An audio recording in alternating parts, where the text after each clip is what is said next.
Fala, conspiradores, eu sou a Paty. Eu sou a Berta. Hoje estamos sem a Tassi, então estamos com menos uma integrante. Tassi teve um compromisso, não pôde gravar, mas pode conspirar como uma das instituições mais confiáveis desse país. Não vamos perder o episódio por isso. Estamos aqui para gravar. Para o episódio dessa semana, a gente trouxe um tema que está aí na moda, né? Muito por causa do Stranger Things, né? Então a gente vai comentar um pouquinho hoje sobre Hellfire Club, né? Afinal, o que é isso, né? Qual que é a história, quais são as teorias da conspiração sobre. Tema bom para começar a semana. Tema tranquilo, tema gostoso. É um tema que você acha que é inocente porque está no Stranger Things, mas como o nome bem diz, não é. É tão inocente assim. Muito pelo contrário. A gente vai ver que de inocência não tem de nada aqui.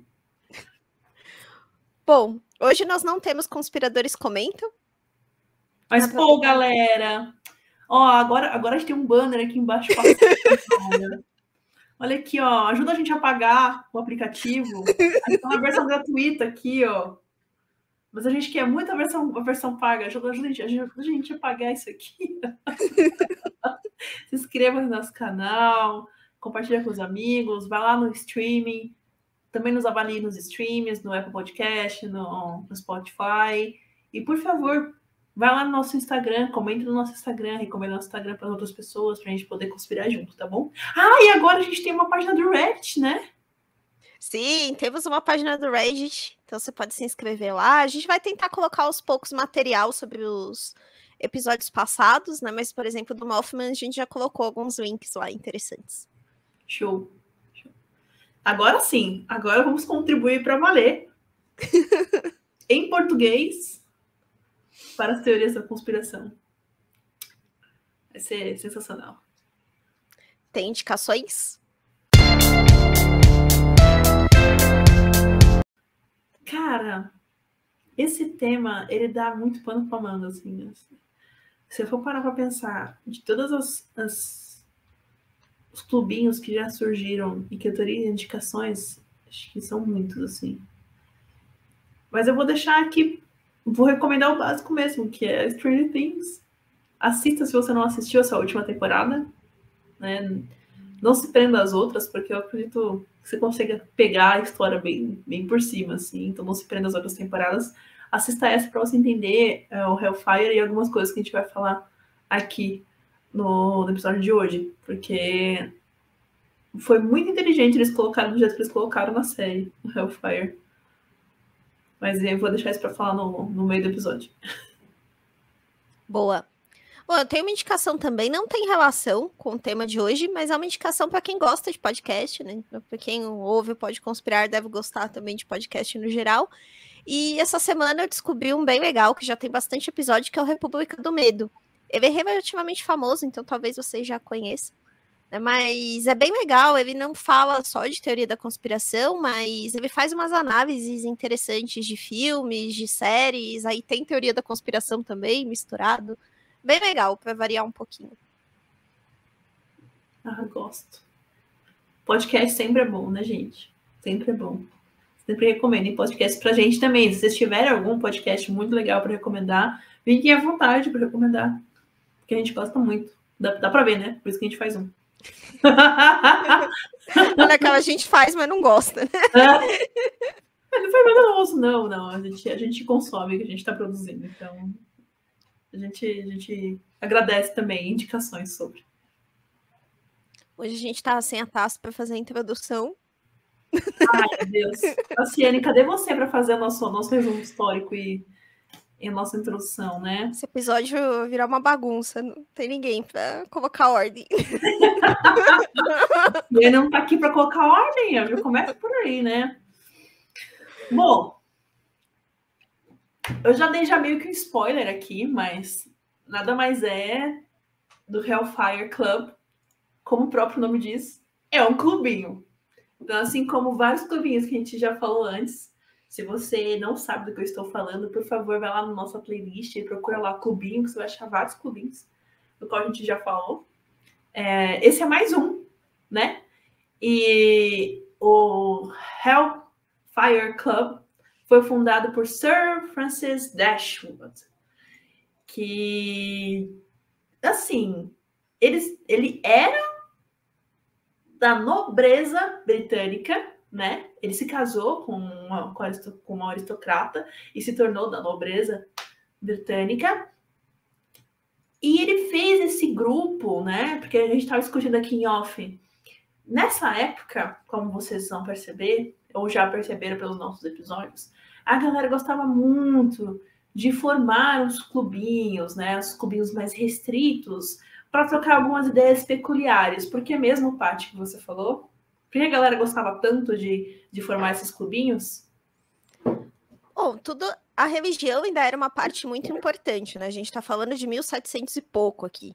Então, o Hellfire ele começou lá em 1746, nessa versão do Dashwood. Então, ainda estava bem naquela transição de um pensamento muito católico para um pensamento iluminista. Então, para quem resgatando aí as aulas de história, né, o iluminismo foi aquele movimento que começa a tirar o foco da igreja para colocar o foco no homem e na ciência, né? Então, deixa de ser aquela coisa teocêntrica, que Deus está no centro de tudo e que você deve temer o tempo todo, para uma... como se fosse uma valorização da razão. Né? Só que isso não era muito bem visto, então você tinha que fazer essas coisas num ambiente meio privado, com pessoas da sua confiança. Caso contrário, você ia ter sérias consequências. Perfeito. E lembrando que não é só porque essa época ela traz uma temática de trazer para a razão que todos os grupos que eram formados eram racionais, né? Então a gente vai falar aqui desse grupo que é o Hellfire, que eles mesmos, né, eles se denominavam, né, como frades de São Francisco de Wycombe, ou monges de Medenham, ou Ordem dos Cavaleiros de West Wycombe, mas que na verdade para frente ressoou como libertinos ingleses e aristocráticos, brincando com senhoras rechonchudas de má reputação e conduzindo os ritos satânicos blasfêmicos e obscenos. Então, não é lá... Então, assim, né, vamos lá. Razão é razão, mas, né, rituais satânicos não são lá essas coisas, meu Deus, que racional também, né? Então, não podemos englobar todos os grupos como racionais, né? O Dashwood, que é o nosso personagem principal aqui no nosso clubinho do inferno, né? Era um filho de um rico empresário que teve seu título a casar com uma aristocrata, como eu disse para vocês. Ele tinha uma mentalidade bastante cívica e por mais de 20 anos o Sir Francis sentou-se na Câmara dos Comuns como deputado e ocupou os cargos de chanceler do Tesouro, chefe dos Correios e tesoureiro do rei Jorge III. O rei Jorge III foi o pai da Rainha Vitória, né? Acho que sim. Não conheço muito bem as viagens. Tá, talvez você esteja falando caquinha, mas eu acho que é. Tá. Aí você olha assim, né? Meu Deus, né? O cara na Câmara dos Comuns, ele era deputado, ele era chanceler, entendeu? Ele era chefe dos Correios, ele era tesoureiro. Aí você paga com a sua língua, porque olha a história do mundo. A gente sabe que quanto mais poder é cedido para o homem, mais merda ele consegue fazer. Isso nunca mudou. Isso nunca mudou. Isso é cíclico, tá? Raramente você tem um homem no poder no qual ele realmente exerce aquele poder, no máximo que ele tem, para exercer bem para os outros, né? E o Dashwood foi um exemplo disso, né? Por mais que ele tenha essa coisa distinta, né, de parecer que ele tem um currículo de um cavaleiro rígido e conservador, né? Como um jovem privilegiado, Dashwood fez um grande tour pela Europa, claro, porque todo filho de papai tem que fazer um tour pela Europa, e o rito de passagem, né, que levou ele a conhecer a Itália e algumas coisas que a gente vai comentar durante esse episódio foi justamente esse tour. E na Itália, ele passou a admirar a arquitetura clássica e a mitologia do país, e ao mesmo tempo ele conseguiu desenvolver uma puta de uma aversão e desgosto pelo catolicismo, tá? E, embora ele seja da nobreza, né, nessa época, ele tinha uma perspectiva diferente do mundo, certo? Muito diferente.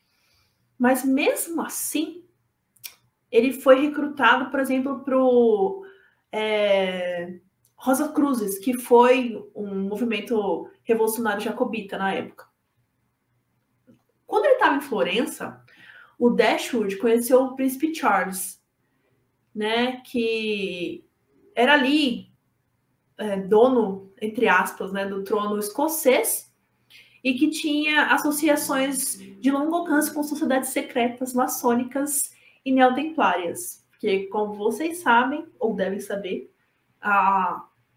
tudo ali da Grã-Bretanha tem esse movimento maçônico e neotemplário, certo? Tanto que se vocês acompanharam os stories que a gente fez lá pelo mundo, quando eu estava por lá, vocês vão ver que muitos dos posts dos stories tinham muitos movimentos tinham muitas esculturas, muitos quadros, muitos prédios que realmente se envolvem nesse tema maçônico e neotemplário, tá? Então, quando ele conheceu o príncipe Charles, ele foi, teoricamente, né, iniciado na maçonaria. Quando ele volta para Londres, né, em 1738, Dashwood fundou a Sociedade Society of the Dilettanti, essencialmente um clubinho privado para os bebedores e mulherengos da aristocracia. Então era um grupo fechado, no qual eles se reuniam para beber e fazer putaria. É isso, tá? Em curtas palavras. Em 1746, ele estabeleceu a Ordem dos Cavaleiros de São Francisco, né? Cujos membros se reuniam inicialmente em sua casa, que era em Cornhill, em uma sala denominada por um grande globo de cristal cercado por ouroboros, uma serpente de ouro e uma cauda em sua boca. Em 1751, Dashwood alugou como sede para sua ordem a abadia de Bedmingham, originalmente um mosteiro circense do século XII, no Tamisa, perto de Marlow, a cerca de 6 milhas da casa de um de seus ancestrais em West Wickham. E nisso, né, a gente começa a entrar num tema bem legal, porque é um clube que ele é fechado. É um clube que ele é secreto.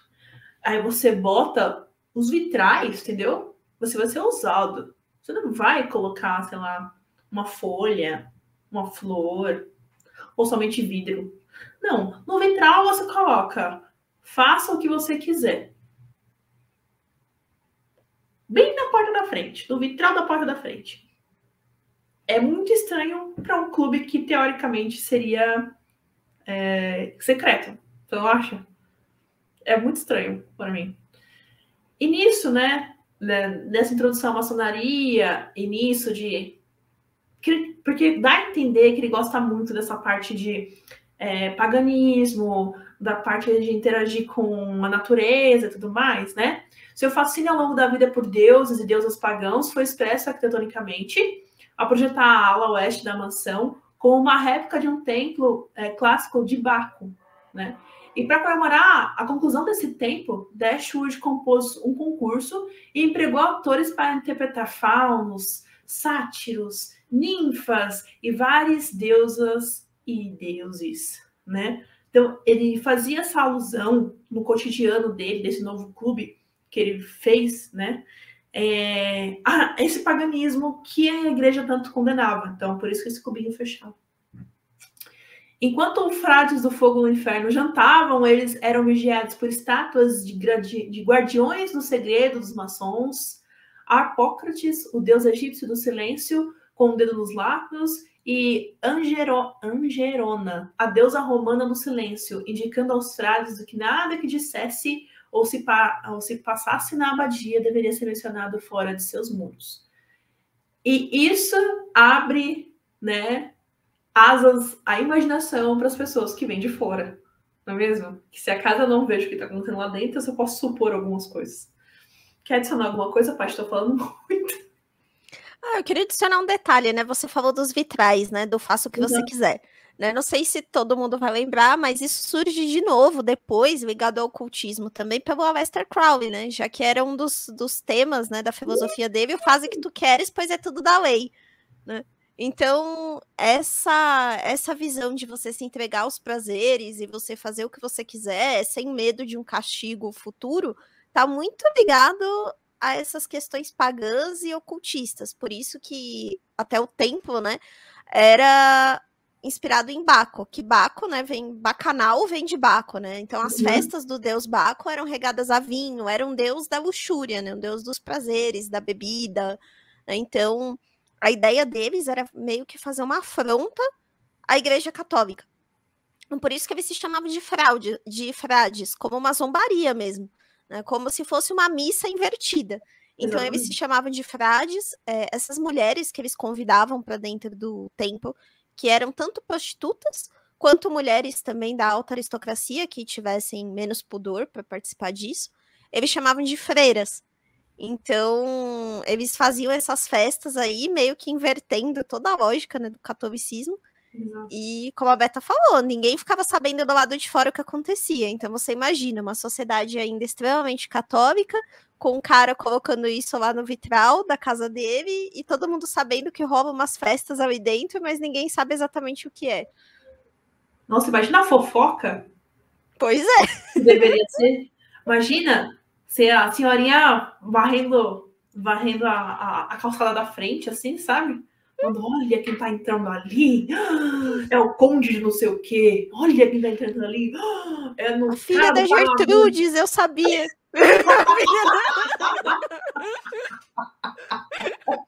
Você imagina? Devia ser uma fofoca?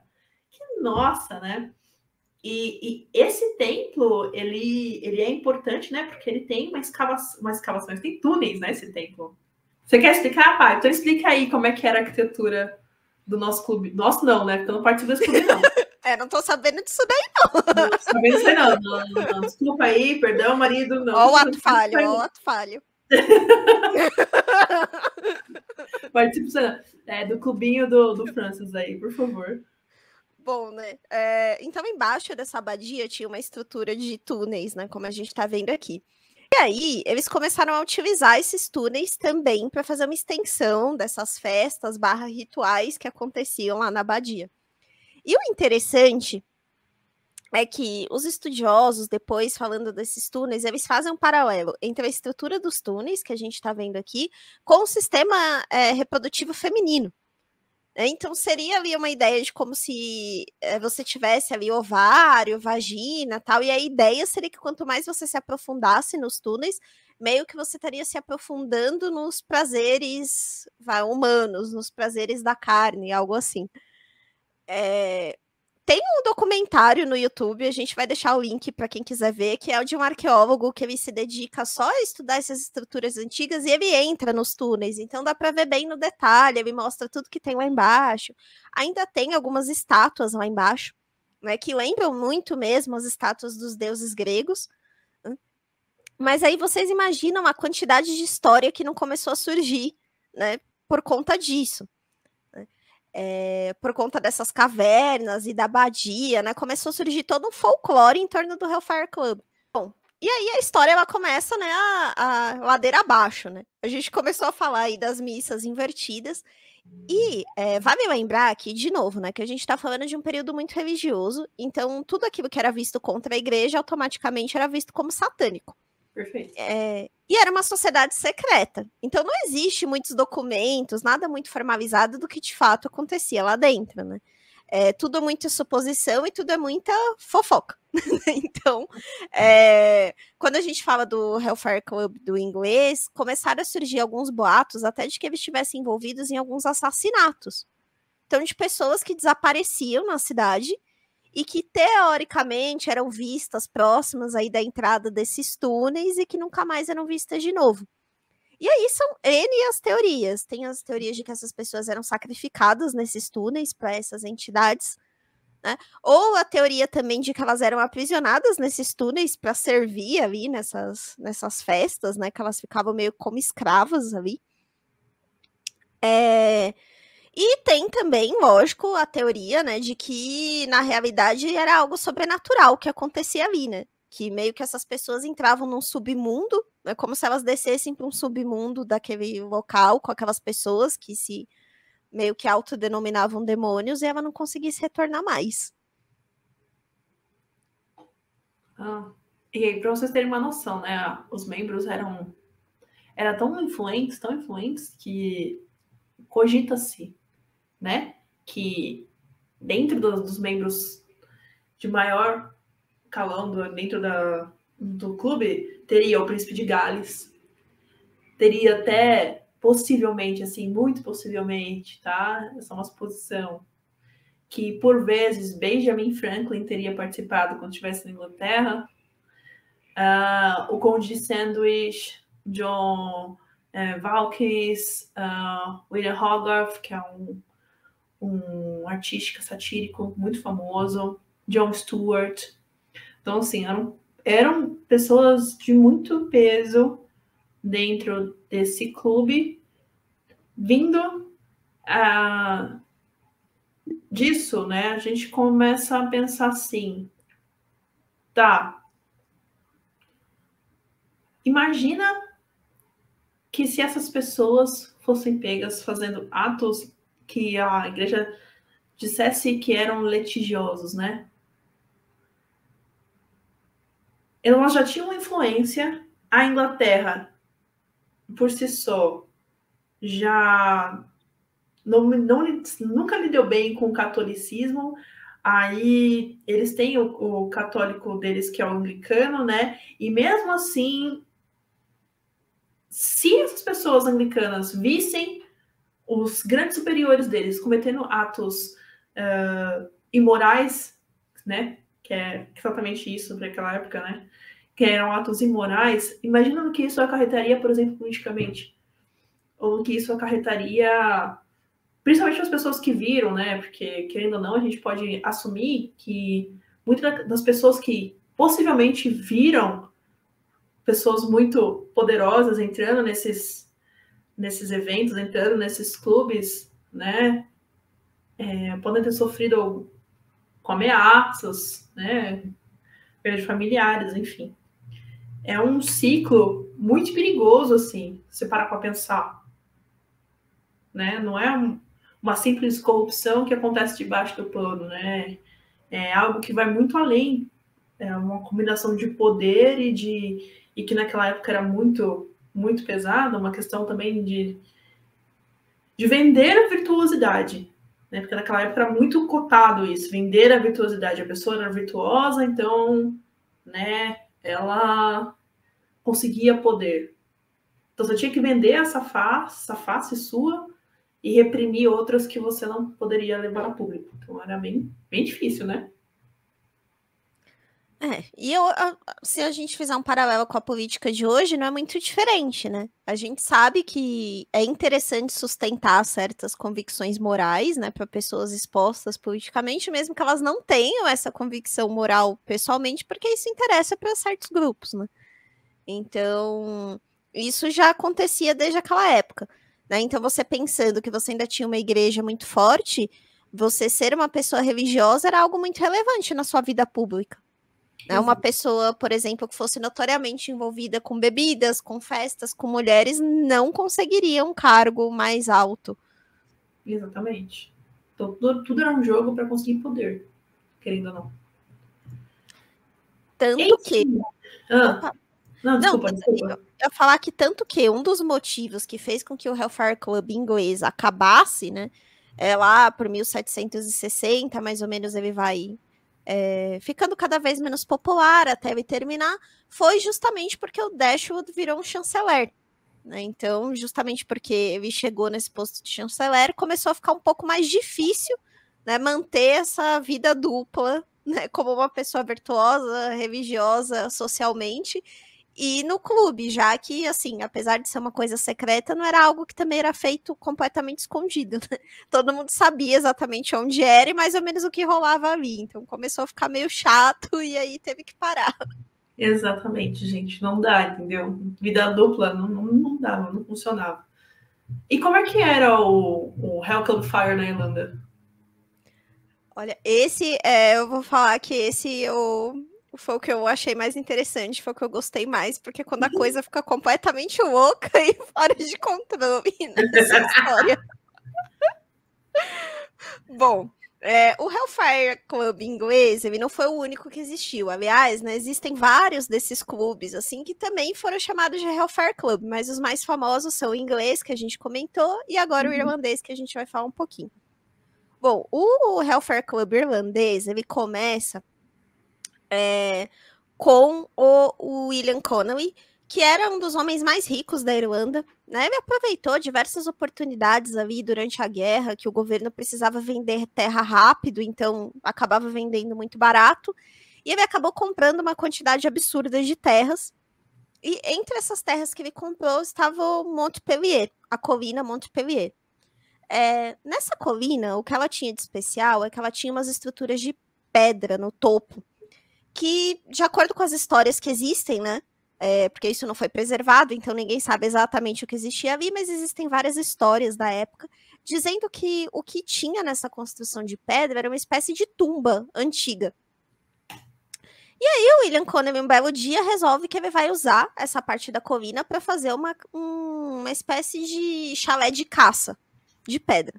Então o que ele decide fazer é derrubar essa estrutura que existia ali, né, e construir essa outra estrutura de pedra que ia ser esse chalé de caça, usando partes, né,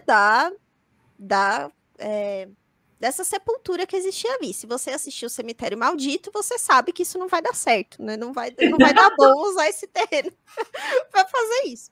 E foi justamente o que aconteceu. Começaram a ter vários eventos estranhos ali nessa construção. Primeiro evento, caiu um raio em cima dessa construção.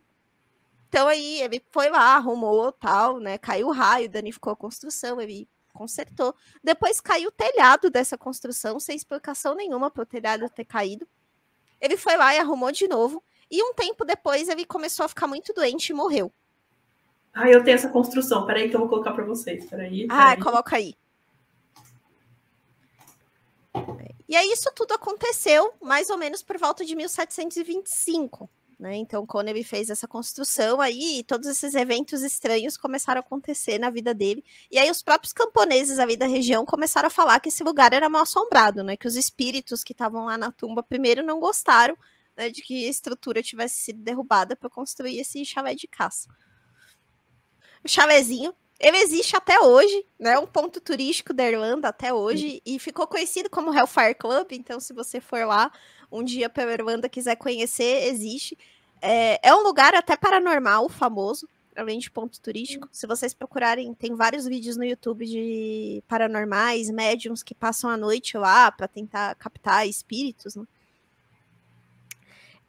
E aí, esse terreno ficou lá por um tempo vazio, até que em 1735 ele foi utilizado pelo Richard Parsons, que já era uma pessoa conhecida na sociedade da época por mexer com magia negra.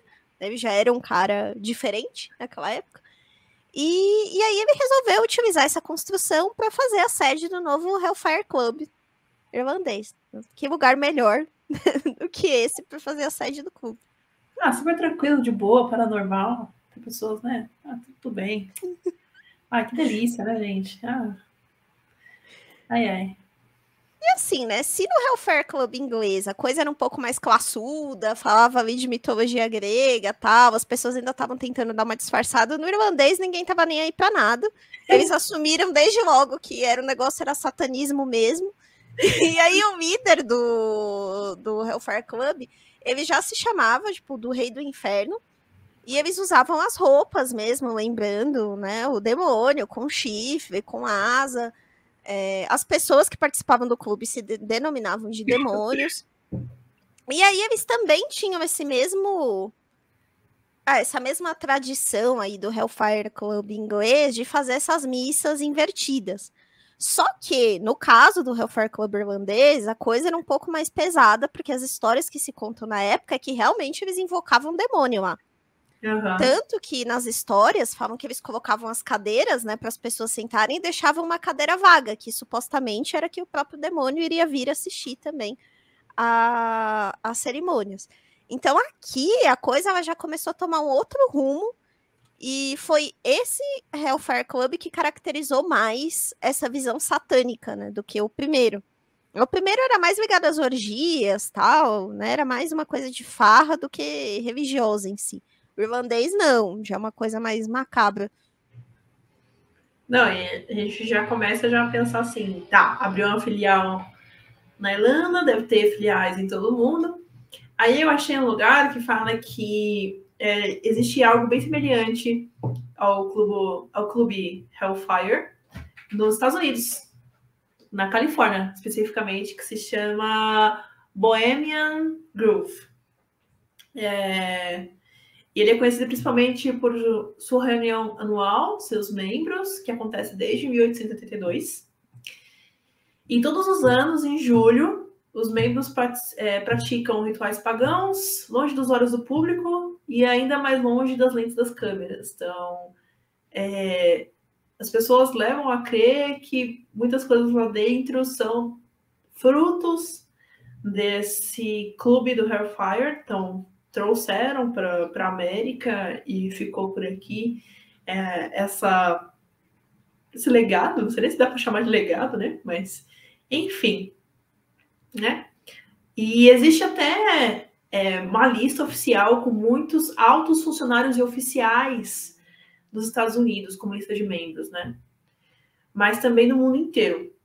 Tá? Muitos artistas influentes, muita gente que trabalha com esporte, muitos empresários, né? Sempre tem. E o que se especula é que, por exemplo, o Ronald Reagan, que é o presidente Reagan, e o Richard Nixon também faziam parte desse clube. Então, eles começam a ligar esse local, né, que é o Bohemian Groove, com outras coisas, né? Por exemplo, nesse local, na Califórnia, teria sido usado como o local para assinar os contratos do projeto Manhattan, por exemplo, sei lá, tem também o projeto Filadélfia, também teria possivelmente sido assinado ali pelos presidentes. Então, é um lugar bem icônico, assim, se você parar para pensar. Um clube fechado, no qual você assina contratos de projetos no armamento americano, não sei. Eu fico mais assustada quando eu comecei a pesquisar, para falar a verdade. Não, e as histórias, elas são assustadoras desde o começo, né? Sobre esse Hellfire Club irlandês, tem duas histórias que eu achei bem, assim, interessantes e pesadas, né? Uma delas é uma lenda que se conta do Hellfire Club irlandês de um jovem agricultor da região, curioso, né? Foi querer ver o que estava acontecendo ali dentro do Hellfire Club, então pegaram ele espiando por uma das janelas e puxaram ele para dentro. Dizem que esse rapaz apareceu no outro dia na cidade sem conseguir falar, não falando coisa com coisa, só baboseando algumas palavras, e que ele nunca mais conseguiu falar de novo. Então, assim, ele viu alguma coisa que aterrorizou ele tanto que nunca mais ele conseguiu falar. E a outra história que se conta muito sobre o Hellfire irlandês é do dia que supostamente o próprio demônio entrou lá, no meio de uma das festas que estavam rolando. Conta que era uma noite de muita tempestade, eles estavam no meio de uma das cerimônias, lá de uma das festas, e eles estavam jogando cartas, bebendo, até que bate um homem na porta, vestido de preto, da cabeça até o pé. Eles deixam o cara entrar, o cara começa a jogar cartas com as pessoas ali, até que uma carta cai no chão. E aí, na hora que ele abaixa para pegar a carta, as pessoas veem que ele tem pés de cabra, né? Ele não tem pés humanos. Né? Uma das representações do demônio, para quem não sabe, é justamente, né, a cabra. Né? Então, aí conta a história que foi o dia que o próprio demônio foi até o Hellfire Club irlandês. Nossa, tá amarrado. Eu, hein? Tá amarrado. E a outra? Ah, tem as histórias dos assassinatos também, né? Que supostamente no Hellfire Club irlandês eles também assassinavam pessoas queimando elas vivas, né, como parte dos rituais. Então eles embebedavam a pessoa com algumas substâncias lá meio alucinógenas e depois simplesmente tacavam fogo nela, como uma forma de sacrifício. Ai, gente. Super tranquilo. Não, festinha de boa. Não, festa de boa. Uma religião, né, de boa. Muito de boa. E aí tem as teorias da conspiração, né? De que na realidade o Hellfire Club ainda existe, igual a Beta falou, né? Que ele tá ligado a questões como Illuminatis, as famílias influentes, né? Que governam a nova ordem mundial, como a gente conhece, né? Eles ligam muito com Hellfire, né? Falam que foi uma das origens de tudo isso que a gente conhece, da maçonaria, dos Illuminati, que tudo teria começado lá atrás. É a época dos clubinhos. Já falou, já explicou a época dos clubinhos. A galera se juntava, todo mundo que tinha pensamentos contrários à igreja se juntava para poder desenvolver outros pensamentos, né? Então, poder colocar para fora tudo aquilo que eles pensavam, de contrário. E o Hellfire ele começa também a aparecer na cultura pop, né? Na literatura popular. Então, o primeiro deles apareceu na Marvel, nos quadrinhos do X-Men. Também aconteceu numa adaptação cinematográfica da história sobre a Sociedade Secreta, com o mesmo nome, que foi filmada em 1961.